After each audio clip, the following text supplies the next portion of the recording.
আজকে সন্ধ্যাবেলা মনে হচ্ছিল কিছু একটা খাই, তো কি খাবো, তো ভাবলাম পাস্তাই খাওয়া যাক। পাস্তা দুটো ডিম এনেছি, বেশি ডিম দেবো না, ওই ডিমের দাম বেশি, বেশি ডিম দেওয়া যাবে না।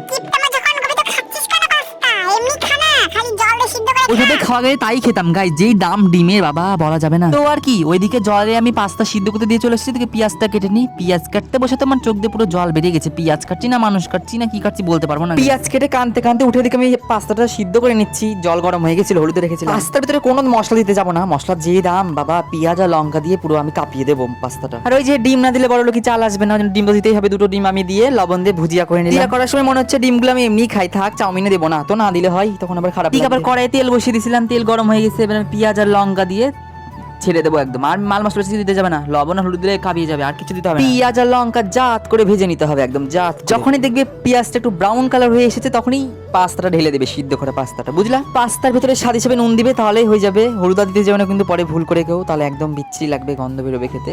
তোমার পাস্তা মোটামুটি ভাজা কমপ্লিট হয়ে এসেছিল। আর একটা কথা বলতে তো ভুলেই গেছি, অবশ্যই কিন্তু সস দেবে, খুবই সুন্দর খেতে লাগবে।